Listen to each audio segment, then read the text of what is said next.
आखिर ये विशेष श्रेणी का दर्जा होता क्या है?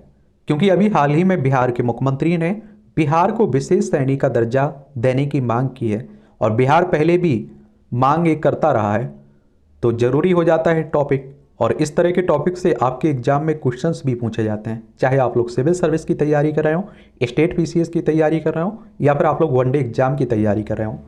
तो आज की इस क्लास में हम लोग बात करेंगे कि विशेष श्रेणी का दर्जा होता क्या है और किन किन राज्यों को अभी दिया गया है, कब से शुरू हुआ था और इसमें हमारा संविधान क्या कहता है, किन बातों को ध्यान में रखते हुए किसी राज्य को विशेष श्रेणी का दर्जा मिलता है, इसके फायदे क्या हैं, लाभ क्या हैं और नुकसान क्या हैं, चिंताएं क्या हैं, उस पर भी हम लोग बात करेंगे। और विशेष श्रेणी का दर्जा केंद्र द्वारा निर्धारित उन राज्यों का एक वर्गीकरण है जो भौगोलिक और सामाजिक आर्थिक नुकसान का सामना करते हैं। संविधान आप देखिए विशेष श्रेणी का दर्जा के लिए प्रावधान नहीं करता है। कहने का मतलब आप समझ रहे हैं कि हमारा संविधान इस तरह के किसी भी प्रावधान का उल्लेख नहीं है हमारे संविधान में।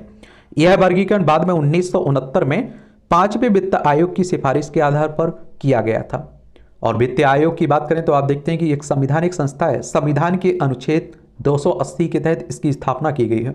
और वित्त आयोग का काम की अगर हम लोग बात करें तो नॉर्मल आप लोग समझिए जो पैसा होता है ना उसके बंटवारे की बात होती है।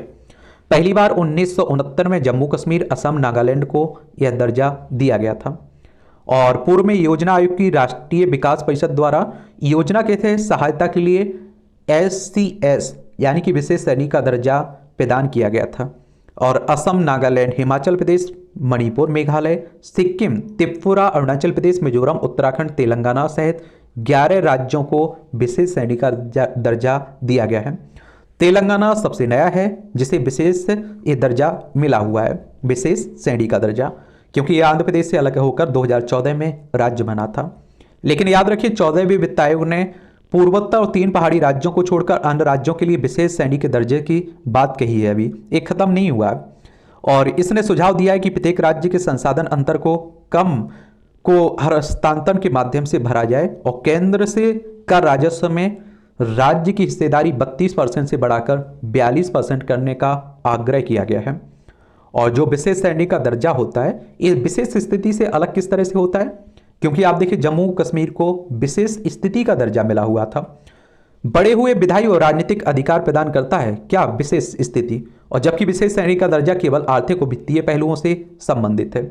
आप लोग देखते थे ना जब तक जम्मू कश्मीर में 370-35 से था, बहुत सारे कानून थे जो आप देखते हैं कि जम्मू कश्मीर में लागू नहीं होते थे, कहते थे कि उनका अपना संविधान है। लेकिन 370 हटने के बाद, 35 से हटने के बाद जम्मू कश्मीर को 2 भागों में बांट दिया गया, लद्दाख और जम्मू कश्मीर, दोनों केंद्र शासित प्रदेश हैं। और अब वो सभी कानून लागू होते हैं जो बाकी राज्यों में लागू होते हैं। उदाहरण के लिए 370 के निरस्त होने के पहले जम्मू कश्मीर को विशेष दर्जा प्राप्त था।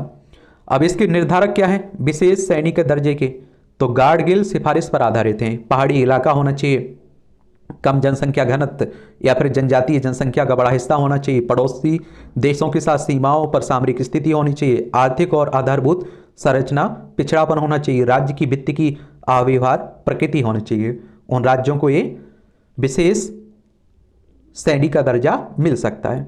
अब सबसे बड़ी बात आती है कि इसके फायदे क्या हैं, क्योंकि अगर फायदे ना होते तो इतनी मांग ना करते राज्य। अन्य राज्यों की तुलना में या मामले में आप देखते हैं कि 60 से 70% की तुलना में केंद्र प्रायोजित योजनाओं में आवश्यक निधि का 90% विशेष श्रेणी के राज्यों को भुगतान किया जाता है, जबकि शेष निधि राज्य सरकारों द्वारा प्रदान की जाती है। कहने का सीधा सा मतलब आप समझिए, अगर आप देखिए मान लीजिए 100 रुपये की कोई केंद्र प्रायोजित योजना है किसी राज्य में, तो अगर अब विशेष श्रेणी का दर्जा मिला हुआ है तो आप देखिए 90% कौन देगा, आप देखिए केंद्र देगी, और 10 रुपये उसे, यानी कि 90 रुपये केंद्र देगी, 10 रुपये उसे राज्य लगाएगा, वो राज्य लगाएगा। लेकिन जिसे विशेष श्रेणी का दर्जा नहीं मिला हुआ है वहां से 60 से 75 रुपये केंद्र देगी और बाकी का उन राज्यों को लगाना होता है, ये फायदा रहता है। और कुछ फायदे हैं, वित्तीय वर्ष में व्ययित निधि व्यवगत नहीं होती है, इसे आगे बढ़ाया जाता है। इन राज्यों को उत्पाद शुल्क, सीमा शुल्क, आयकर एवं निगम कर महत्वपूर्ण रियायतें प्रदान की जाती हैं। केंद्र के सकल बजट का 30% विशेष श्रेणी के राज्यों को प्रदान किया जाता है, ये फायदे हैं इसके, तभी तो आप देख रहे हैं। और कहते हैं कि केंद्र सरकार राज्यों को विकास के लिए दो तरह से पैसे देती है। पहला तरीका अनुदान, दूसरा कर्ज के रूप में देता है। और कहते हैं कि अमूमन केंद्र 30% पैसे अनुदान और 70% पैसे राज्यों को कर्ज के रूप में देती है। लेकिन जब किसी राज्य को विशेष राज्य का दर्जा मिल जाता है तब केंद्र उसे 90% पैसे अनुदान के रूप में और 10% पैसे कर्ज के रूप में देती है। यानी कि 100 रुपये दिए हुए हैं तो 90 उसे अनुदान के रूप में दिए जाएंगे। वो लौटाना जरूरी नहीं है, लेकिन 10 रुपये लौटाना होता है। और इसमें आप लोगों को बताया, इसके अलावा विशेष राज्य का दर्जा प्राप्त राज्यों को excise, custom, corporate income tax आदि में छूट भी मिल जाती है ना। तो ये फायदे भी हैं इनके। तभी आप देख रहे हैं कि हर राज्य इसकी मांग करता रहता है। उड़ीसा हो आपका, आंध्र प्रदेश हो, छत्तीसगढ़ भी करता रहता है। अब इसको लेकर चिंताएं क्या है, ये चिंताएं देख लीजिए। यह केंद्रीय वित्त पर दबाव में वृद्धि भी करता है। साथ ही एक राज्य को विशिष्ट दर्जा देने से दूसरे राज्य भी ऐसी मांग करते हैं, लगते हैं। उदाहरण के लिए आंध्र प्रदेश, उड़ीसा, बिहार द्वारा इसकी मांग की जा रही है। क्या की जा रही, मांग की जा रही है। तो ये भी बात है। लेकिन अब आप देखेंगे जम्मू कश्मीर को नहीं मिला है, ये जरूर ये याद रखिएगा, क्योंकि अब जम्मू कश्मीर से 373-35 से हट चुका है ना, तो इसलिए नहीं मिला हुआ है। अरुणाचल प्रदेश, असम, मणिपुर, मेघालय, मिजोरम, नागालैंड, सिक्किम, त्रिपुरा, हिमाचल प्रदेश, उत्तराखंड को मिला हुआ है।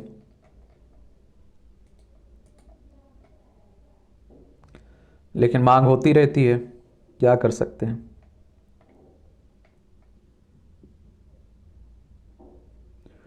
जम्मू कश्मीर विशेष श्रेणी का दर्जा अब लागू नहीं होता है इसमें।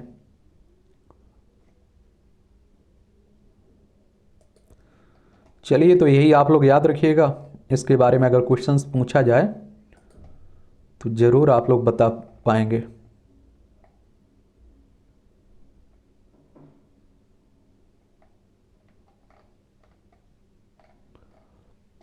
कोई सवाल हो, आपका सुझाव हो तो आप लोग ज़रूर बताइएगा।